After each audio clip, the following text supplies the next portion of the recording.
এটুকু বলতে পারি, ইনশাআল্লাহ বেঁচে যখন আছি, এই বাংলাদেশে আবার আমরা মানুষের অধিকার প্রতিষ্ঠা করব, এবং যারা আজকে এই অত্যাচার নির্যাতন করছে তাদের বিচার বাংলার মাটিতে হবেই হবে। যুদ্ধাপরাধীদের বিচার করেছি, জাতির পিতার হত্যাকারীদের বিচার করেছি, এবং যখন যেখানে জঙ্গি সন্ত্রাসী যা ঘটেছে সঙ্গে সঙ্গে আমরা বিচার করেছি।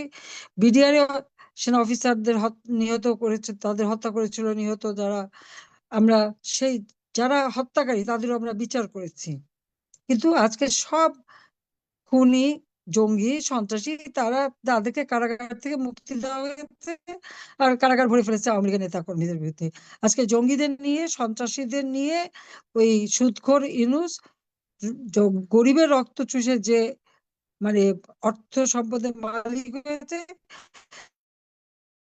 সে আজকে তার রাষ্ট্র পরিচালনা করছে, তারও দিন শেষ হয়ে আসছে। কাজে আমি এইটুকু বলবো যে সবাই ধৈর্য ধরেন, ইনশাল্লাহ পরিবর্তন আসবেই। জয় বাংলা, জয় বঙ্গবন্ধু, বাংলাদেশ চিরজীবী হোক। এটুকু বলতে পারি, ইনশাল্লাহ বেঁচে যখন আছি, এই বাংলাদেশে আবার আমরা মানুষের অধিকার প্রতিষ্ঠা করব, এবং যারা আজকে এই অত্যাচার নির্যাতন করছে তাদের বিচার বাংলার মাটিতে হবেই হবে। যুদ্ধাপরাধীদের বিচার করেছি, জাতির পিতার হত্যাকারীদের বিচার করেছি, এবং যখন যেখানে জঙ্গি সন্ত্রাসী যা ঘটেছে সঙ্গে সঙ্গে আমরা বিচার করেছি।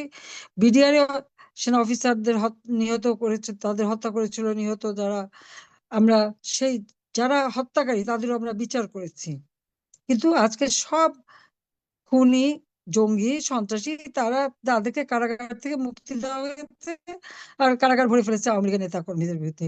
আজকে জঙ্গিদের নিয়ে, সন্ত্রাসীদের নিয়ে ওই সুদখোর ইউনূস গরিবের রক্ত চুষে যে অর্থ সম্পদের মালিক হয়েছে,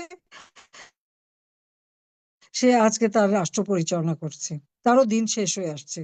কাজে আমি এইটুকু বলবো যে সবাই ধৈর্য ধরেন, ইনশাল্লাহ পরিবর্তন আসবেই। জয় বাংলা, জয় বঙ্গবন্ধু, বাংলাদেশ চিরজীবী হোক।